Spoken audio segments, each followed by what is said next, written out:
അശാസ്ത്രീയമായ നിർമ്മാണവും നിയന്ത്രണങ്ങളില്ലാത്തതും പുനലൂർ കെ.എസ്.ആർ.ടി.സി ഡിപ്പോയ്ക്ക് മുന്നിൽ വാഹന അപകടം പതിവാക്കുന്നു. അപകടം ഒഴിവാക്കാൻ കെ.എസ്.ആർ.ടി.സി ജംഗ്ഷനിലുൾപ്പെടെ പദ്ധതി തയ്യാറാക്കിയത് ഇനിയും പ്രാവർത്തികമാക്കാത്തതാണ് കാൽനട യാത്രക്കാരടക്കം ദുരിതത്തിലാകുന്നതിന് പ്രധാന കാരണം. കഴിഞ്ഞ ശനിയാഴ്ച ഡിപ്പോയ്ക്ക് മുന്നിൽ വെച്ച് ബസ് ഒരു വീട്ടമ്മയുടെ കാലിലൂടെ കയറിയിറങ്ങി ഗുരുതരമായി പരിക്കേറ്റിരുന്നു. മലയോര ഹൈവേയുടെ നിർമ്മാണവുമായി ബന്ധപ്പെട്ട് ഇവിടെയുള്ള ദേശീയപാതയടക്കം റോഡുകളിൽ അപകടം ഒഴിവാക്കാൻ അധികൃതർ നടപടി സ്വീകരിക്കാത്തതും നിർമ്മാണത്തിലെ അപാകതയുമാണ് മിക്ക അപകടങ്ങൾക്കും കാരണം. ഡിപ്പോയിലേക്കുള്ള പ്രവേശന കവാടം മലയോര ഹൈവേയിൽ നിന്ന് ഒരു ഭാഗത്തുകൂടി വലിയ വളവും കുത്തിറക്കവുമായതാണ് അപകടത്തിന് ഇടയാക്കുന്നത്. 3 റോഡിൽ നിന്നാണ് ഒരേ സമയം ഡിപ്പോയിലേക്ക് ബസ്സുകൾ കയറുന്നത്.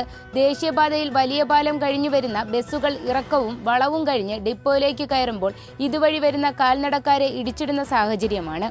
മിക്ക ഡ്രൈവർമാരും ഈ ഭാഗത്ത് ഡിപ്പോയിലേക്ക് ബസ്സുകൾ കയറുന്നതിനുള്ള വേഗ നിയന്ത്രണം പാലിക്കാതെ അമിത വേഗത്തിൽ വളവും ഇറക്കവും ഇറങ്ങി ഡിപ്പോയിലേക്ക് കയറുന്നതോടെ അപകടം ഉണ്ടാകുന്നു.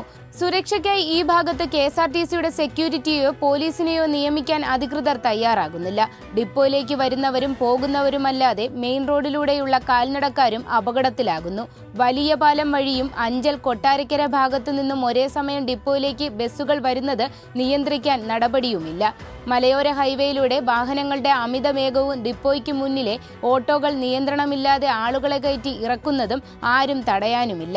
ജംഗ്ഷനിൽ തിരക്കും അപകടങ്ങളും ഒഴിവാക്കാൻ ശാസ്ത്രീയമായ ട്രാഫിക് സംവിധാനവും കാൽനടക്കാർക്കുള്ള ഫ്ലൈ ഓവറും നിർമ്മിക്കാൻ അധികൃതർ പലതവണ പരിശോധനയും പദ്ധതിയും തയ്യാറാക്കിയെങ്കിലും നടത്തിയില്ല എന്നുള്ളത് മാത്രമാണ് സത്യം.